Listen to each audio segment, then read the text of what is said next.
మొన్ననే మన మహబూబ్ నగర్ నుంచి ఎమ్మెల్సీగా ఎలక్ట్ అయిన దామోదర్ రెడ్డి గారు, ఫారూక్ హుస్సేన్ గారు, సంతోష్ కుమార్ గారు, మళ్ళీ నేను ఈరోజు గవర్నర్ గారి ప్రసంగం అసలేని ప్రసంగం. నేను 89 నుంచి ఈ అసెంబ్లీలో కౌన్సిల్లో అటు ఇటు తిరుగుతున్నాం. మరి ఎన్నో గవర్నర్ ప్రసంగాలు చూసినాం, కానీ ఇంత హోప్లెస్ అబద్ధాలతో కూడిన గవర్నర్ గారి స్పీచ్ మొదటిసారి విన్నాను నేను. అసలు అది గవర్నర్ గారి అడ్రస్ స్పీచ్లో ఏదైనా ఉంటుందంటే ఏం లేదు.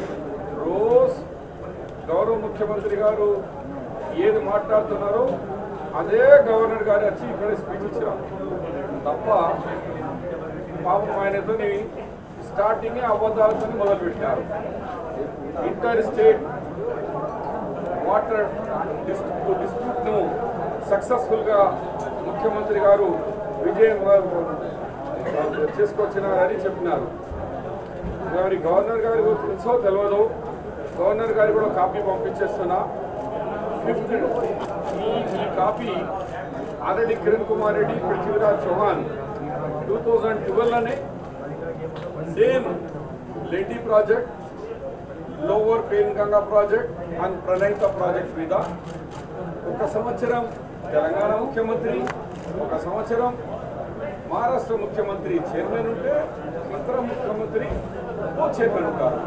అవే కమిటీలు ఉన్నారు. కానీ మేమేమో తుమ్మడి హట్ మీద 152 మీటర్స్ మీద చేస్తే ఈయన వచ్చి 148 మీటర్స్ మీద చేసి తెలంగాణకు ద్రోహం చేసి తెలంగాణ ప్రజలకు అన్యాయం చేసి వచ్చిన దానికి గవర్నర్ గారి ప్రసంగంలో అని దాన్ని తారీఫ్ చేస్తున్నారు. దానికి భారతదేశం అక్కడ ఇంగ్లాండ్ నుంచి మన సాధించుకొచ్చినట్టు, స్వతంత్రం సాధించుకొచ్చినట్టు జులూసు, దానికి ఒక భజన మండలి, ఇవి అన్నీ నడుస్తున్నాయి. 10 దినాలు ఇంకా ప్రజలు మీకు అవకాశం ఇచ్చినందుకు ఈ ఎలక్షన్ గెలిచిన మా పథకాలు బ్రహ్మాండ ఏమున్నాయి పథకాలు. మీరు ఎలక్షన్లో చెప్పిన పథకాలు మీరు రండి ఒకసారి. ఎక్కడ పోయింది 12% ముస్లిం రిజర్వేషన్, ఎక్కడ పోయింది 12% ట్రైబల్ రిజర్వేషన్, ఎక్కడ పోయింది మీ ప్రతి దళిత్ 3 ఎకరాల అగ్రికల్చర్ భూమి, ఎక్కడ పోయింది మార్టీస్ను అమర వీరులకు మీరు 1200 అని చెప్పి ఇప్పటివరకు 400లో కేవలము ఎస్కరేషన్ అమౌంట్ ఇచ్చినాడు తప్ప వాళ్ళకి ఇల్లు ఇవ్వలేదు, జాబ్ ఇవ్వలేదు. రేపు గవర్నర్ ప్రసంగాల్లో ధన్యవాదాలు ఇవన్నీ విషయాల్లో కూడా మేము నిలదీస్తాం ప్రభుత్వం. అలాగే బీసీ సబ్ ప్లాన్ అన్నారు, దాని జిక్కర్ లేదు. మైనారిటీ సబ్ ప్లాన్ అన్నారు, దాని విషయంలో ప్రస్తావన లేదు. మరి ఏం చేసినట్టు?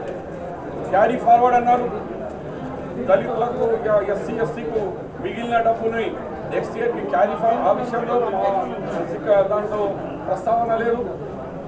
మరి ఏం లేకుండా మా సోదరులు, మా టీఆర్ఎస్ మిత్రులు ఆకాశంలో నడుస్తున్నారు.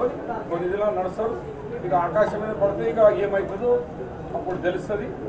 కాబట్టి ఇలా కొంతమంది అంటున్నారు చాలా డిసిప్లిన్గా ఉన్నారంటే ఆడ ఏం లేనేలేకపోయా గవర్నర్ స్పీచ్లో. ఏమని ప్రొటెస్ట్ చేద్దాం? రోజు ఇంటనే ఉన్నాం భజన. టీవీ ఓపెన్ చేయగానే పేపర్ అయినా అవే కేసీఆర్ గారి మాటలు, అవే కూడా వింటున్నాం. కాబట్టి ఏమని చేయాలా నిరసన దాని మీద? ఏమని ఉంటే కదా.